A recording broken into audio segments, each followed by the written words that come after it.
প্রথমে আমরা আপনাদের রাজধানীর অভিজাত এলাকা গুলশান বনানী নিয়ে যাব। এই এলাকায় আছে এক সুবিশাল লেক। এই লেকের একটি অংশ বনানীকে সংযুক্ত করেছে। একসময় সৌন্দর্য বর্ধন, জীববৈচিত্র্য রক্ষা এবং পরিবেশের ভারসাম্য নিয়ন্ত্রণে গুরুত্বপূর্ণ ভূমিকা পালন করত গুলশান লেক। পরিতাপের বিষয়, সময়ের সাথে বনানীকে সংযুক্ত করা এই সরু অংশটি এখন দূষণ, দুর্গন্ধ আর মশার আতুরঘরে পরিণত হয়েছে। দেখার যেন কেউ নেই। বনানীর এই এলাকায় গড়ে উঠেছে ন্যাম ভবন সহ অসংখ্য বহুতল ভবন। গুলশান লেক হতে আসা এই সংযোগ লেকটিকে ঘিরে এলাকাবাসীর জন্য তৈরি করা হয়েছে ওয়াকিং ওয়ে।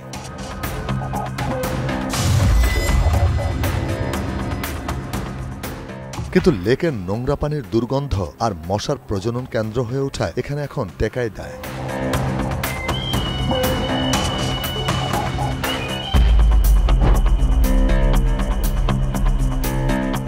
আশপাশ সহ ঢাকা ক্যান্টনমেন্ট এলাকার সব পানি এবং পয়বর্জ্য এসে মেশে এই লেকটিতে।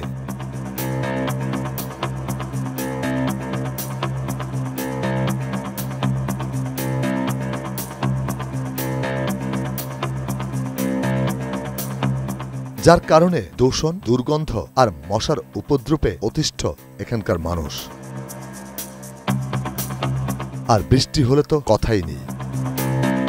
বিভিন্ন এলাকার পানি, এই দুর্গন্ধ যত ময়লা পানি সব এই লেকে ঢুকে। এই লেকে ঢোকার পরে এখান থেকে পাস হইতে পারে না, হওয়াতে অনেক সমস্যা তৈরি হয়। দুর্গন্ধর অভাব নাই, মশা মাছি অনেক সৃষ্টি হয়। আমরা এলাকায় বনানী এলাকা দেখা যায় প্রচুর মশা। এই মশার জন্য অনেক মানুষ এই পর্যন্ত অনেক মেডিকেলে ভর্তি হয়েছে, রোগী টিগি হয়ে গেছে।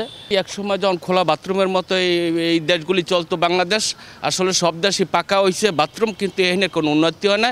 যার জন্য ওনা খোলা বাথরুমের মতোই ওই আগের লেন যেভাবে লেকে থাকতো ওইভাবেই এটা ওইভাবে পড়ে আছে। বিকল্প অন্যভাবে করা উচিত, কারণ একটা এভাবে খোলামেলা জায়গায় একটা পরিবেশ দূষণ হচ্ছে। এইভাবে সুয়ারেজের লাইন এভাবে দেওয়া মানে হচ্ছে আশেপাশে যতগুলো বাড়ি আছে আশেপাশে সব এখানে আমরা পরিবেশ দূষিত হয়, আমরা বিভিন্ন রোগে আক্রান্ত হয়ে মারা যেতে পারি। প্রতিনিয়ত আমাদের লোক অসুস্থ হচ্ছে এবং ডেঙ্গুর আক্রান্ত হয়, অনেকেই হচ্ছে প্রায় মৃত্যুবরণও করছে।